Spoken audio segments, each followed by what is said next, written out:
नमस्कार दोस्तों, मेरा नाम है प्रवीण और आप देख रहे हैं पाविका फ्लूइड चैनल को एक बार फिर से। तो आज मैं लेकर आपके लिए बहुत ही important topic again from the 12th NCERT class 12th chemistry का एक topic that is from the chapter chemical kinetics. तो आज का जो टॉपिक है this is the rate of a chemical reaction. आपने देखा होगा कि कुछ रिएक्शंस बहुत फास्ट होते हैं जो फटाफट प्रोडक्ट बना देते हैं, जैसे ही हम रिएक्टेंट मिक्स करते हैं, ठीक है, आपस में। ओके, कुछ रिएक्शंस बहुत थोड़ा स्लो गति से चलते हैं। ओके, और कुछ तो इतनी स्लो गति से चलते हैं कि उसको तो 10 महीने, 15 दिन, 100 साल ऐसे भी लग सकते हैं, ठीक है। तो हम आज बात करने वाले हैं rate of a chemical reaction. इसका मतलब साफ साफ है, अगर सिंपल शब्दों में समझेंगे, speed of a chemical reaction. इसी का मतलब है rate of a chemical reaction. मतलब आप कोई भी केमिकल रिएक्शन की स्पीड कैसे मेजर करते हैं, आज हम वही देखने वाले हैं। जैसा कि आप देख रहे हैं कि ग्राफ है, यहां पर है रिएक्टेंट की कॉन्सेंट्रेशन लगातार गिर रही है, यहां पे प्रोडक्ट की कॉन्सेंट्रेशन लगातार मींस बढ़ती जा रही है, ठीक है। तो हम रेट ऑफ रिएक्शन कैसे निकालेंगे, बट आगे बढ़ने से पहले अगर आपने मेरे चैनल सब्सक्राइब नहीं किया तो प्लीज आपसे बहुत बड़ी सी रिक्वेस्ट कि आप मेरे चैनल सब्सक्राइब कीजिए, लाइक एंड शेयर करना भूलिएगा, ताकि मैं ऐसी एजुकेशन वीडियोस आपके लिए हमेशा हर पल लेके आता रहूं। और इसी वीडियो के डिस्क्रिप्शन बॉक्स में अगर आप देखें तो आपको लिंक मिलेगा जहां से आप इसी चैप्टर यानी कि जो हमारी प्लेलिस्ट का नाम है, यानी कि चैप्टर का नाम है chemical kinetics, that is your chapter 4th from the 12th chemistry के तमाम टॉपिक्स, यूनिवर्सिटी सॉल्व क्वेश्चंस, यानी कि यूनिवर्सिटी या फिर बहुत समझ सकते हैं कि आप बोर्ड के क्वेश्चंस डाउनलोड कर सकते हैं। मीन्स किसी जो भी आपके कलीग्स हैं, फ्रेंड्स हैं, उनको मीन्स सेंड भी कर सकते हैं डाउनलोड करके, ठीक है, या फिर शेयर कीजिएगा, ठीक है। ये मेरी छोटी सी रिक्वेस्ट है। और आए दिन काफी सारे कमेंट्स आते हैं कि सर आपकी वजह से हमारा जो यूनिवर्सिटी का एग्जाम है बहुत अच्छा गया। स्पेशली मैं इंजीनियरिंग के लिए बोल रहा हूँ, क्योंकि ये फिलहाल तो चैनल जो था एक्चुअली टोटली फोकस था ये इंजीनियरिंग के लिए, like subjects from the mechanical engineering, this is your civil engineering के लिए भी है, केमिकल इंजीनियरिंग के लिए भी, तो काफी सारे सब्जेक्ट्स इसमें कवर किए गए। बट रिसेंटली हमने 12th केमिस्ट्री भी स्टार्ट कर दिया है, ठीक है। इसकी काफी डिमांड को देखते हुए, क्योंकि काफी कमेंट्स आते हैं कि सर 12th केमिस्ट्री, क्योंकि आपका खुद का बैकग्राउंड केमिकल इंजीनियरिंग का है, तो थैंक्स फॉर दिस। और एक छोटी सी रिक्वेस्ट है कि अगर आपको लगता है कि हमारी वजह से आपको कुछ बेनिफिट होता है, क्योंकि काफी सारे कमेंट्स आते हैं कि सर आपकी वजह से हमारी यूनिवर्सिटी के जो एग्जाम्स हैं बहुत अच्छे गए हैं, तो ठीक है, हमारी तरफ से एक रिक्वेस्ट है, अगर आपको लगता है कि हमारी वजह से आपको कुछ बेनिफिट हुआ है, अच्छे मार्क्स आए हैं एग्जाम्स में, तो प्लीज दिल खोल के डोनेट कीजिएगा। आपको जो भी ठीक ठाक अमाउंट लगे आप डोनेट कर सकते हैं, ठीक है। ओके, तो आज हम बात करेंगे specially rate of a chemical reaction, यानी कि मैं एक बार वापस बोलूंगा speed of a chemical reaction. Speed आप कैसे फाइंड आउट करेंगे, जैसे कि मैंने ऑलरेडी बोला कि कुछ रिएक्शन बहुत फास्ट होते हैं, कुछ थोड़े मीडियम स्पीड से चलते हैं, कुछ बहुत ही स्लो गति से चलते हैं। जैसे कि बहुत फास्ट होने वाली रिएक्शन का एक एग्जांपल लेता हूं कि सिल्वर क्लोराइड का फॉर्मेशन। सिल्वर क्लोराइड का फॉर्मेशन, ये होते हैं आयोनिक रिएक्शंस, जिसमें रिएक्टेंट डाला और फटाफट प्रोडक्ट बन गया, यानी कि उसका जो रेट होगा, यानी कि जो स्पीड होगी, देखिए रेट मतलब speed of a chemical reaction, यानी कि कोई तो पैरामीटर है जो आप टाइम से रिलेट कर रहे हो, तो बन गया रेट। हो गया क्लियर? ओके, तो मैं ये बता रहा था आपको कि जो एक पहला एग्जांपल लेंगे जो बहुत फटाफट होता है, वो आयोनिक रिएक्शंस होते हैं जिसमें रिएक्टेंट मिलाया और प्रोडक्ट मिल गया, ठीक है। तो सिल्वर क्लोराइड का फॉर्मेशन, ठीक है, अभी कैसे होता है, हमने लिया सिल्वर नाइट्रेट। क्या लिया? सिल्वर नाइट्रेट, ठीक है। वैसे मैं ग्राफ सारी की सारी चीजें बताऊंगा आपकी इसका मतलब क्या है, क्योंकि काफी स्टूडेंट्स को समझ में नहीं आता। तो सिल्वर नाइट्रेट लिया, साथ में सोडियम क्लोराइड लिया, आपने दोनों के एक्वस सोल्यूशन जैसे ही बनाए, मींस मिलाए एक्चुअली में, तो जिसमें आप मिलाए, जो भी वेसल्स में आपने मिलाया, तो एक्वस सोल्यूशन में फटाफट प्रेसिपिटेट होना स्टार्ट हो गया सिल्वर क्लोराइड, यानी कि पाउडर के तौर पे आपको सिल्वर क्लोराइड उसी टाइम पे मिल जाएगा। तो ये हो गया हमारा, क्योंकि रेट ऑफ रिएक्शन बहुत फास्ट था, यानी कि speed of a chemical reaction बहुत फास्ट थी, ठीक है, उस रिएक्शन की। कुछ होते हैं मीडियम, जैसे एक एग्जांपल लेता हूं, inversion of a cane sugar या फिर हाइड्रोलिसिस ऑफ अ स्टार्च। तो ये जो दो मैंने रिएक्शन के नाम लिए हैं, ये मीडियम गति से चलते हैं, यानी कि 2 घंटे बाद, 3 घंटे बाद, 4 घंटे बाद या 5 घंटे बाद, ठीक है, इसमें प्रोडक्ट मिलेगा। बट कुछ रिएक्शन तो बहुत ही स्लो होते हैं, बहुत ही मतलब आलसी होते हैं, वो चलते बड़ी अपनी स्पीड बहुत कम रेट ऑफ रिएक्शन से चलते हैं, यानी कि उनकी जो स्पीड होती है, चलने की गति होती है ताकि प्रोडक्ट बन जाए, ठीक है, वो बहुत ही स्लो होती है। फॉर एग्जांपल मैं एक एग्जांपल लूंगा कि आपने देखा होगा लोहे को जंग लग जाता है, ठीक है, किसके प्रेजेंस में? एयर के प्रेजेंस में। एक्चुअली एयर नहीं बोलनी चाहिए, दैट इज योर ऑक्सीजन के प्रेजेंस में, क्योंकि एयर में ही ऑक्सीजन रहती है, प्लस वाटर के प्रेजेंस में उसको जंग लगता है, यानी कि rusting of an iron in presence of air and water, ठीक है। तो ये बहुत ही स्लो चलता है। हो गया क्लियर? ओके, तो चलिए अब हम रेट कैसे लिखेंगे ये समझते हैं, ठीक है। इसमें हम जो समझने वाले हैं एक्चुअली में, ये रेट दो तरह के होते हैं। एक तो होता है एवरेज रेट ऑफ रिएक्शन, ठीक है, एवरेज, तो मैं यहां पे आर लिखूंगा, यानी कि मैं रेट निकाल रहा हूं, ठीक है। और एवरेज रेट ऑफ रिएक्शन, एक ये हम सीखेंगे, दूसरा दिखेंगे इंस्टेंटेनियस रेट ऑफ रिएक्शन, यानी कि एक पर्टिकुलर टाइम पे क्या बोलते हैं हम, रेट कैसे निकालें। तो यहां पे मैं लिखता हूं इंस्टेंटेनियस रेट ऑफ रिएक्शन। ये दो पार्ट हम देखने वाले हैं, साथ में हम देखेंगे। देखिए जब भी आपको रेट निकालना है तो एक टर्म निकल के आती है जो आपने शायद 10th क्लास में, 9th क्लास में या 11th क्लास में पढ़ी होगी, दैट इज कॉन्सेंट्रेशन। ठीक है, क्योंकि एक एग्जांपल लेता हूं। देखिए अगर मुझे स्पीड निकालनी है केमिकल रिएक्शन की तो मुझे कोई तो पैरामीटर चाहिए या नहीं चाहिए। Okay wait for a second. हाँ, तो वैसे ही मैं एक एग्जांपल आपको समझाने की कोशिश करता हूं कि अगर एक कोई भी व्हीकल यानी कि ऑटोमोबाइल, सपोज आपके पास गाड़ी है, ठीक है, या स्कूटी है, कुछ भी एक कार है, ठीक है, अगर उसकी स्पीड निकालनी तो कैसे निकालोगे। अब आपको मालूम है स्पीड इज इक्वल टू, यहां मैं लिखता हूं speed is equal to distance covered upon time taken, यही होता है। ओके, मतलब आपने एक पैरामीटर लिया डिस्टेंस, उसको टाइम से रिलेट कर दिया, यही हो गया। Speed is equal to distance covered by the body upon time taken by the body, यानी कि जो भी डिस्टेंस कवर किया गया बॉडी द्वारा पर उस दौरान लिया गया टाइम, यही होता है। तो वैसे ही केमिस्ट्री में जो रेट होता है, यहां पे लिखता हूं मैं साफ साफ, जो रेट होता है केमिस्ट्री में, ठीक है, उसमें एक पैरामीटर सिलेक्ट करना पड़ता है अगर हमें स्पीड निकालनी है केमिकल रिएक्शन की, या फिर हमें रेट निकालना है। अब रेट क्या और स्पीड क्या एक ही बात है, मैं एक ही बात बोल रहा हूं, ठीक है। तो अगर हमें रेट निकालना है तो हमें एक पैरामीटर ढूंढना पड़ेगा जिसको हम टाइम से रिलेट करेंगे। नीचे वाला यहां भी टाइम है, यहां भी टाइम है, तो वो जो पैरामीटर होता है कॉन्सेंट्रेशन। अब हम बात करेंगे एक्चुअली में मोलर कॉन्सेंट्रेशन की, यानी कि जो भी सारी चीजें हम मीन्स बातचीत करने वाले हैं। देखिए केमिस्ट्री में ज्यादातर आपको क्या मिलेगा, एक सोल्यूशन मिलेगा, मान लीजिए पानी है, ठीक है, ओके, तो इसको बोलेंगे सॉल्वेंट। बट इस सॉल्वेंट के अंदर, इस पानी के अंदर जो भी चीज हम घोल रहे हैं, मान लीजिए चीनी घोल दी हमने, ठीक है, वो हो गया सल्यूट, हो गया, तो सल्यूट हो गया। आई होप आपको चीजें समझ में आ गई होंगी। तो मैं अब अगर इस चीनी का कॉन्सेंट्रेशन ढूंढूंगा, कॉन्सेंट्रेशन मतलब मात्रा, अब यहां पे हमें कॉन्सेंट्रेट भी करना है और कॉन्सेंट्रेशन का मीनिंग भी देखना है। आई होप आपको समझ में आ रहा होगा। तो मुझे इस चीनी यानी कि जो सल्यूट बोल रहा हूं, पानी मतलब सॉल्वेंट, ठीक है, सॉरी फॉर दिस, तो मुझे इस सल्यूट का कॉन्सेंट्रेशन देखना है, और वो कॉन्सेंट्रेशन हम ग्राम्स में मेजर नहीं करते, हम करते हैं मोलर कॉन्सेंट्रेशन में, और उसकी यूनिट होती है मोल्स पर लीटर। मतलब साफ साफ बताया जा रहा है, अगर मैंने यहां पर सॉल्वेंट 1 लीटर पानी लिया होता तो 1 लीटर पानी में वो सल्यूट कितने मोल्स है, यही तो कॉन्सेंट्रेशन होती है। यही हमारा पैरामीटर है जो केमिस्ट्री में यूज करेंगे, यानी कि कॉन्सेंट्रेशन। ठीक है, आई होप आपको चीजें समझ में आ गई होंगी। तो यहां पर आएगा हमारा कॉन्सेंट्रेशन, यानी कि कोई भी रिएक्शन का हमें रेट निकालना है या फिर स्पीड निकालनी है तो हमें दो पैरामीटर से खेलना पड़ता है, यानी कि कॉन्सेंट्रेशन किस तरह से चेंज होती है आपके रिएक्टेंट की या फिर प्रोडक्ट की जो फॉर्म हो रहा है with respect to time. I hope आपको चीजें बहुत अच्छे से समझ में आ रही होंगी। तो मैंने कोशिश की है कि आपको कॉन्सेंट्रेशन क्या होती है एक सल्यूट और सॉल्वेंट को लेके समझाया मैंने आपको, ठीक है। बट अच्छे से बात करेंगे कि एवरेज रेट ऑफ रिएक्शन क्या होता है, अब हम ये समझेंगे, ठीक है। अब आपको मालूम है आपने इनिशियली चीनी घोल दी, चीनी या नमक घोल दिया, सपोज 1 लीटर पानी में नमक घोल दिया, ठीक है। अब नमक तो घोल दिया, ठीक है, अगर नमक मैंने घोल दिया है, ठीक है, मान लीजिए ये नमक किसी से रिएक्ट कर रहा है, ठीक है, ओके, रिएक्ट कर रहा है, ठीक है, अभी 1 घंटे पहले मैंने नमक डाला था, प्लस ये जिसके साथ रिएक्ट करेगा वो भी चीज डाल दी, ठीक है, फिर मैंने इसको स्टरिंग पे लगा दिया क्योंकि ये मेरा रिएक्शन है, ओके, धीरे धीरे टाइम गुजर रहा है, ओके। तो क्या आपको लगता है कि नमक की कॉन्सेंट्रेशन या फिर नमक आपको जब आप 1 घंटे बाद सैंपल उठाएंगे आपके रिएक्शन का वो कम मिलेगा या नहीं मिलेगा? डेफिनेटली कम मिलेगा, क्योंकि विद रिस्पेक्ट टू टाइम आपका नमक रिएक्ट होता जा रहा है दूसरे रिएक्टेंट के साथ। आई होप आपको चीजें समझ में आ रही होंगी, ठीक है। तो धीरे धीरे आप देखेंगे कि इनिशियली नमक की कॉन्सेंट्रेशन ज्यादा थी।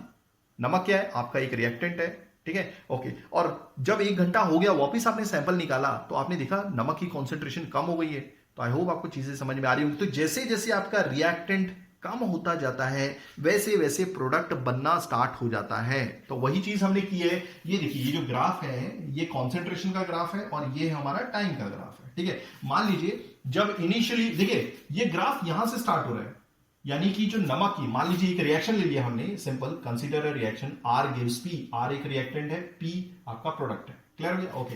तो इनिशियल कॉन्सेंट्रेशन मान लीजिए नमक है या कुछ भी मान लीजिए, ठीक है। फिलहाल तो मैंने यहां पर डीकंपोजिशन रिएक्शन ही ले लिया है क्योंकि एक R ही है जो टूट रहा है P में, ठीक है।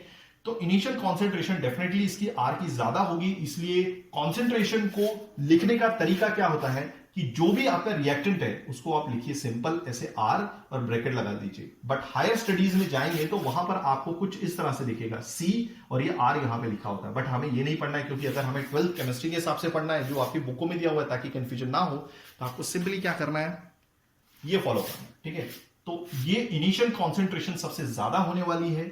अब यहां पे देखिए, अगर कोई भी पॉइंट इस लाइन पर होगा तो डेफिनेटली टाइम जीरो ही होने वाला है, यानी कि जब टाइम जीरो था तब आर की कॉन्सेंट्रेशन मैक्सिमम थी। ठीक है, तो इसलिए वजह से मैंने आर की कॉन्सेंट्रेशन लिखी है और यहां पे ओ लगाया। ओ मतलब इसलिए क्योंकि इनिशियल कॉन्सेंट्रेशन है और इनिशियल कॉन्सेंट्रेशन सबसे ज्यादा होती है, इसलिए एकदम टॉप पर है। फिर जैसे जैसे टाइम गुजरता जाएगा, यानी कि देखिए T1 T2 मैंने कुछ टाइम लिए हुए हैं, जैसे जैसे टाइम गुजरता जा रहा है आपकी कॉन्सेंट्रेशन धीरे धीरे उस रिएक्टेंट की कम होती जा रही है। और फाइनली देखेंगे, ठीक है, फाइनली देखेंगे ये ग्राफ लगभग कांस्टेंट हो गया है। अब मतलब इसकी कॉन्सेंट्रेशन में ज्यादा चेंज नहीं हो रहा, तो दैट मींस आपकी रिएक्शन कंप्लीट हो गई। बट हम इसे समझते हैं। ठीक है, मान लीजिए अब टाइम T1 लेते हैं। T1 की वैल्यू हम डाल देते 1 घंटा, कितनी 1 आवर डाल देते, कोई प्रॉब्लम नहीं होनी चाहिए। तो जब रिएक्शन को, ये टाइम जीरो था, ठीक है, अब मैं टाइम जीरो का मैं कुछ एग्जांपल नहीं ले रहा हूं, हमने रिएक्शन स्टार्ट कर दिए। ओके, यही वाला रिएक्शन जिसमें आर पी प्रोडक्ट बन जाएगा। ठीक है, जैसे जैसे टाइम गुजरता है, मान लीजिए 1 घंटा हो गया, तो इनिशियली T1 जब टाइम था यानी कि 1 घंटा हो गया है, तो उसके हिसाब से मैं कॉन्सेंट्रेशन देखूंगा क्या होगा। तो मैं यहाँ पे क्या dot dot dot dot dot dot ऊपर की तरफ जाऊंगा और लेफ्ट हैंड साइड पे चले जाऊंगा, यानी कि इनिशियल कॉन्सेंट्रेशन R1 थी। सिंपल है। ओके, मान लीजिए इसकी वैल्यू भी ले लीजिए आप, इसकी वैल्यू 2 ले लीजिए, कोई कंफ्यूजन नहीं। और इसकी यूनिट होती है मोल्स पर लीटर, याद रखिएगा मोल्स पर लीटर। ओके, चलिए 1 घंटा हो गया, अब हम चलते हैं आगे बढ़ते हैं धीरे धीरे, टिक टिक टिक टिक टिक। तो ये T2, अब T2 पे पहुंच गए, मतलब यहां पर, ओके, यहां पर ले लीजिए, मान लीजिए 2 घंटे हुए। आई होप आपको चीजें, टाइम क्या है 2 घंटे। इसके हिसाब से जो कॉन्सेंट्रेशन है वो कहां कट करता है इस ग्राफ को, मतलब पहले हम डॉट डॉट लाइन से ऊपर जाएंगे और फिर लेफ्ट हैंड साइड पे जाएंगे। मान लीजिए R2, ये हो गया है हमारा 0.5, कितना हो गया 0.5। ओके, ये हो गई R2 की वैल्यू, क्लियर हो गया। ओके, तो आप देखिए कि ये जो R2 की वैल्यू, देखिए जब भी आप कोई भी चेंज लिखते हैं, देखिए यहां पे मैंने साफ साफ लिखा हुआ है, अगर मेरे को एवरेज रेट ऑफ रिएक्शन लिखना है तो मैंने क्या लिखना है, देखिए ये हमारी कॉन्सेंट्रेशन है और ये हमारा टाइम टिकन है, यही है जैसे हमने स्पीड के लिए लिखा है। ठीक है, वो पैरामीटर हमारा कॉन्सेंट्रेशन है, आर है, आर जो है रिएक्टेंट है और इसकी कॉन्सेंट्रेशन हम ऐसे ही लिखेंगे, मैंने बताया था। ओके, और नीचे जितना टाइम लिया गया है, ठीक है, तो देखिए ये जो डेल लगा हुआ है, this is the change in concentration, यानी कि डेल्टा टी टाइम के दौरान आपके आर के कॉन्सेंट्रेशन में कितना चेंज आया, इसी वजह से डेल लिखा है। ठीक है, अच्छे से लिखे तो क्या मतलब है इसका, नेगेटिव साइन क्यों लगाया मैं ये भी बता दूंगा। ओके, अब कैसे लिखेंगे, देखिए आपने जब भी चेंज लिखना होता है तो आप हमेशा ये लिखते हो R2 minus R1, Y2 minus Y1, यानी कि जो फाइनल चीज है वो पहले लिखते हो और इनिशियल चीज बाद में लिखते हो। अब ये क्या है, कॉन्सेंट्रेशन है, तो इसलिए फाइनल कॉन्सेंट्रेशन पहले लिखी है माइनस इनिशियल कॉन्सेंट्रेशन बाद में लिखी है। ये R1 की है, मतलब R की है। ठीक है, ओके, तो जब आपका फाइनल कॉन्सेंट्रेशन R2 था तब टाइम क्या था, T2 था। तो यही है, देखो जब T2 था, जब टाइम T2 था तो फाइनल कॉन्सेंट्रेशन R2 थी। हो गया, तो ये इसको रिलेट करती है। ओके, जब इनिशियल कॉन्सेंट्रेशन R1 थी तो टाइम क्या था T1 था। ओके, तो जब इनिशियल कॉन्सेंट्रेशन R1 थी तो आप देखिए टाइम क्या है T1 है। आई होप आपको चीजें समझ में आ गई होंगी।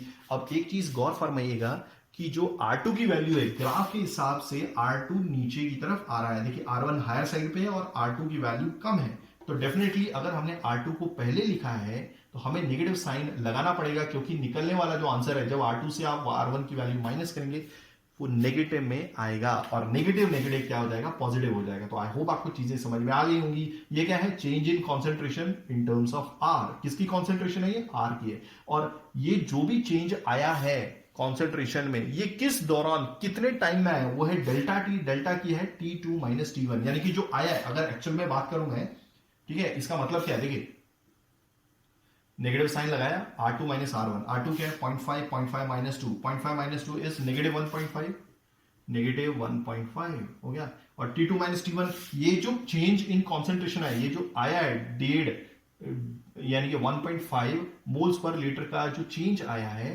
Okay, negative negative positive, okay, अंदर का, ये अंदर भी नेगेटिव था, सॉरी अंदर का नेगेटिव लगाया नहीं मैंने। ठीक है, ये काम ही कर let me change the colour. Okay, तो अंदर भी नेगेटिव है, तो नेगेटिव नेगेटिव पॉजिटिव हो जाएगा, इसी वजह से बाहर नेगेटिव का साइन लगा हुआ है, क्योंकि R2 नेगेटिव है। ओके, अब ये जो चेंज आया है, ये तो नेगेटिव नेगेटिव पॉजिटिव हो जाएगा, यानी कि 1.5 का जो चेंज आया है कॉन्सेंट्रेशन में, ये कितने टाइम में आया है, ठीक है। तो T2 माइनस T1, T2 क्या है 2 घंटे, T1 क्या है 1 घंटा, दोनों को माइनस किया, यानी कि ये जो चेंज आया ये 1 घंटे में आया। आई होप आपको चीजें समझ में आ गई होंगी। तो ये होता है एवरेज रेट ऑफ रिएक्शन। तो ये इस पॉइंट से इस पॉइंट के दरमियान निकला हुआ है। हो गया clear? Let me check everything is working fine. या हो गया। अब वैसे ही अगर मुझे, अब हमने बोला देखिए ये जो रेट ऑफ रिएक्शन है ना, ये कुछ टाइम इंटरवल के दौरान कैलकुलेट किया जाता है, ठीक है। ये कुछ टाइम इंटरवल के दौरान, और वो टाइम इंटरवल क्या है T2 माइनस T1। अगर आपको ये ग्राफ बहुत अच्छे से समझा तो ये बहुत अच्छे से समझ में आ जाएगा, ठीक है। ओके, अब वही चीज अगर मैं एक पर्टिकुलर टाइम पे रेट निकालना चाहता हूं, एक पर्टिकुलर टाइम पे, यहां पर जो रेट निकल रहा था वो एवरेज निकल रहा है, क्योंकि यहां पे जो कंसिडरेशन है टाइम का वो 2 टाइम इंटरवल के बीच का टाइम है, ठीक है। बट अब मुझे ये नहीं चाहिए, मुझे चाहिए कि एक पर्टिकुलर टाइम पे क्या रेट ऑफ रिएक्शन होगा, उसको बोलते हैं इंस्टेंटेनियस रेट ऑफ रिएक्शन। मतलब अभी बताओ मुझे, मान लीजिए 10 मिनट में, देखिए यहां पर जो एवरेज रेट ऑफ रिएक्शन है ना, इसमें 2 टाइम इंटरवल, मतलब 2 टाइम इंटरवल नहीं, यानी कि एक टाइम इंटरवल देना पड़ता है आपको, डिवाइड करना पड़ता है, यानी कि 2 टाइम आपको लेने पड़ते हैं, T1 और T2, ठीक है। बट यहां पर ऐसा नहीं है। अगर आपको इंस्टेंटेनियस रेट ऑफ रिएक्शन निकालना है तो आपको एक पर्टिकुलर टाइम पे निकालना होता है। तो आपको क्या करना है, मान लीजिए ये 1 घंटा हो गया, ये 2 घंटा हो गया, मान लीजिए मेरे को जो T है, T की वैल्यू 3 आवर, तीसरे आवर में, यानी कि थर्ड, जब टाइम 3 घंटे हो जाएंगे तब मेरा रेट ऑफ रिएक्शन क्या होगा। तो मुझे क्या करना है, सिंपली आप ऊपर की तरफ जाइए, एक डॉट लगाइए, वहां पर एक टेंजेंट बनाइए और टेंजेंट की स्लोप निकाल लीजिए। जो भी टेंजेंट की स्लोप होगी वही रेट ऑफ रिएक्शन होगा, वही लिखा हुआ है, ठीक है। नेगेटिव साइन तो आपको बता दिया है। टेंजेंट की स्लोप बनाऊंगा तो यहां पर कम से कम 2 पॉइंट तो लूंगा, ओके। और पॉइंट लूंगा तो आपको मालूम है क्या होती है टेंजेंट की slope, y2 minus y1 upon x2 minus x1। तो ये एक तरह का डिफरेंशियल फॉर्म होती है, जिसको अगर हम इंटीग्रेट करेंगे तो हमें आगे जो भी क्या बोलते हैं, कितने टाइम बाद क्या कॉन्सेंट्रेशन होगी, वो हम पर्टिकुलरली निकाल सकते हैं जब हम आगे पढ़ेंगे, ठीक है। First order reaction, zero order reaction, second order reaction, third order reaction, ठीक है। तो आई होप आपको चीजें समझ में आ गई होंगी। नेगेटिव साइन तो मैंने आपको ऑलरेडी बता दिया है, ठीक है, क्योंकि जो चेंज इन कॉन्सेंट्रेशन में नेगेटिव साइन क्यों लगाते हैं, ये वही कॉन्सेप्ट है जो मैंने यहां पर आपको इससे पहले बताया था। क्योंकि जब आप एक पर्टिकुलर पॉइंट पे स्लोप निकालते हैं, यानी कि टेंजेंट बनाते हैं और उसकी स्लोप निकालेंगे, ठीक है, तो जो फाइनल क्या बोलते हैं पैरामीटर्स हैं इन टर्म्स ऑफ कॉन्सेंट्रेशन, वो डाउन साइड आएंगे, यानी कि नीचे की साइड आएंगे, और उनकी वैल्यू कम होगी। इसी वजह से यहां पर नेगेटिव साइन लगा हुआ उसको बैलेंस करने के लिए। तो यहां पर हम लिख सकते हैं नेगेटिव स्लोप, यानी कि आप क्या कर रहे हैं, एक टैंजेंट की स्लोप निकाल रहे हैं, और इसको डिनोट करने के लिए क्या है, ये डेरिवेटिव, याद रखिएगा डेरिवेटिव, ठीक है। डेरिवेटिव क्या होती है, एक तरह की स्लोप ही होती है। आपको बता दिया है कि आपको टैंजेंट की स्लोप निकालनी है। तो derivative of concentration with respect to time, यानी कि किस तरह से आपका कॉन्सेंट्रेशन आर का डिपेंड करता है टाइम के रेस्पेक्ट में, नेगेटिव साइन के साथ। तो आई होप आपको चीजें समझ में आ गई होंगी। वही चीज अब देखिए, हमने दो तो यहां पे पढ़ लिया, average rate of reaction and instantaneous rate of reaction. वही चीज मैंने यहां पर किसके लिए बताई हुई, आप देख रहे हैं साफ साफ कि ये है प्रोडक्ट। अब आपको मालूम है इनिशियली प्रोडक्ट की कॉन्सेंट्रेशन तो 0 ही थी जब हमने रिएक्शन नहीं किया था। जब हमने रिएक्शन किया ही नहीं, हमने इसको आर को स्टर किया ही नहीं, तो पी कैसे बनेगा। तो इनिशियली कॉन्सेंट्रेशन तो 0 से स्टार्ट होगी ना। जब टाइम 0 था, when T equal to 0, at that time product क्या है, पी। तो पी की जो कॉन्सेंट्रेशन थी, कॉन्सेंट्रेशन को रिप्रेजेंट करेंगे इस सिंबल से, ठीक है, वो 0 थी। तो ये ग्राफ धीरे धीरे सेंटर यहीं से निकलेगा, ठीक है। तो ये धीरे धीरे बढ़ता जाएगा। तो सिंपल है, जब टाइम t1 था तब इनिशियल कॉन्सेंट्रेशन p1 थी, हो गया। जब टाइम t2 था तब फाइनल कॉन्सेंट्रेशन p2 थी। तो अगर मेरे को एवरेज रेट ऑफ रिएक्शन लिखना है तो ऐसे लिखूंगा। याद रखिएगा कि हमेशा देखिए, change in concentration of p by change in concentration of time, वही कॉन्सेप्ट है जो रिएक्टेंट के लिए हमने समझा। अच्छे से लिखेंगे तो डेल्टा, देखिए p2 माइनस p1, यानी कि ये है हमारी फाइनल कॉन्सेंट्रेशन, ये है हमारी इनिशियल कॉन्सेंट्रेशन। तो जब फाइनल कॉन्सेंट्रेशन थी तब टाइम क्या था, t2। जब इनिशियल कॉन्सेंट्रेशन थी तब टाइम क्या था, t1।